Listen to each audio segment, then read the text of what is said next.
उनको तो आएंगे तो अपना बुलडोजर लेके आएंगे, कहेंगे कि हमने मिट्टी में मिला दिया। अब हमारे धर्म के अनुसार आज हम आपको मुख्तार वर्सेस योगी वाले चैप्टर का एक एक पन्ना पलट कर दिखाएंगे, क्योंकि गैंगस्टर मुख्तार अंसारी तो कब्र में दफन हो चुका, लेकिन अपने पीछे छोड़ गया वर्सेस मुख्तार।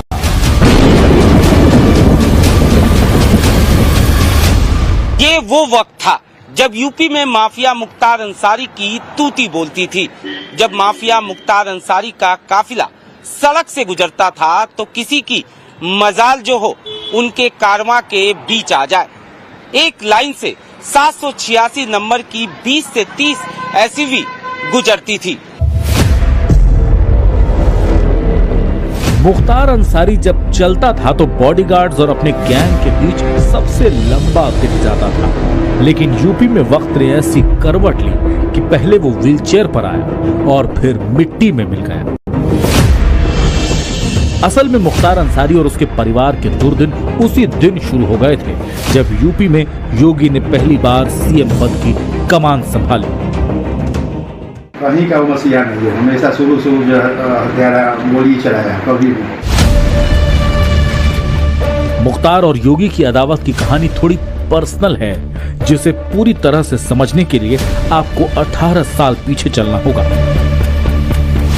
वो साल था 2005, जब खुली जीप पर बंदूक लहराते मुख्तार अंसारी की ये तस्वीरें पहली बार दुनिया के सामने आई।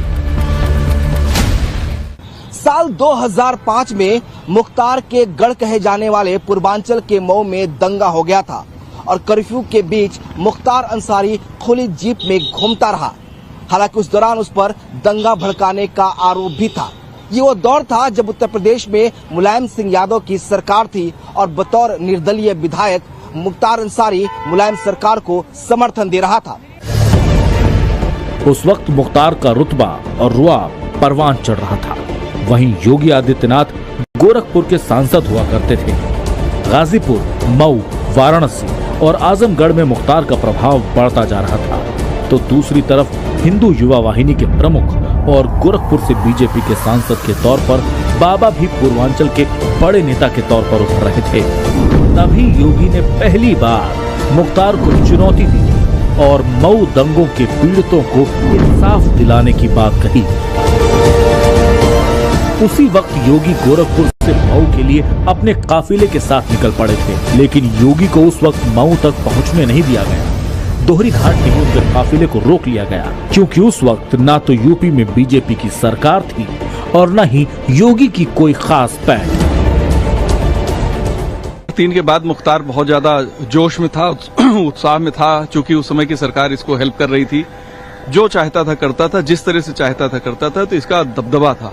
जहां जरूरत नहीं होती थी वहां पे भी हाथ डाल के न्यूसेंस क्रिएट करता था, अराजकता पैदा करता था, लोगों को धमकाता था, मारता पीटता था और अपना वर्चस्व पूरे न सिर्फ मऊ और गाजीपुर में बल्कि आजमगढ़ और दूसरे इलाकों में ये अपना वर्चस्व फैला रहा था।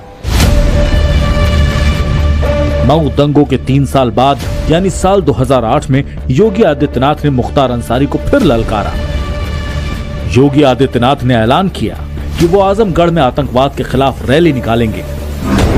तय तारीख के अनुसार 7 सितंबर 2008 को डीएवी डिग्री कॉलेज के मैदान में रैली का आयोजन किया गया।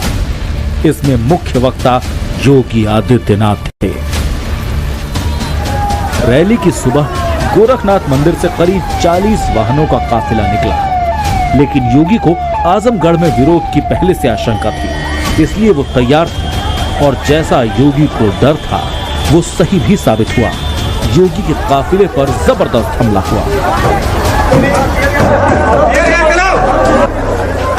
योगी आदित्यनाथ का काफिला जब निकला तो सैकड़ों गाड़ियां पीछे थी। कई मोटरसाइकिलों पर सवार सैकड़ों समर्थक भी योगी योगी के नारे लगा रहे थे। योगी आदित्यनाथ काफिले में 7वें नंबर की लाल एसयूवी में बैठे थे। तभी एक पत्थर उनकी गाड़ी पर आकर लगा। योगी के काफिले पर हमला हो चुका था। हमला सुनियोजित था। उस वक्त योगी ने ये संकेत दे दिया कि हमला मुख्तार अंसारी ने कराया है। योगी आदित्यनाथ के मुताबिक उस वक्त काफिले पर लगातार एक पक्ष से गोलियां चल रही थी, गाड़ियों को तोड़ा जा रहा था, लेकिन पुलिस मौन थी। तब योगी ने इस लड़ाई को आगे बढ़ाने और गोली मारने वालों को उन्हीं की भाषा में जवाब देने की बात कही थी। आरोप सीधा सीधा मुख्तार पर था, हालांकि आरोप की पुष्टि कभी नहीं हो पाई। बम भी उस पर फेंका गया, गोलियां भी चली। जो गनर था सांसद जी का, तत्कालीन सांसद जी का, उसने हवाई फायर भी किए।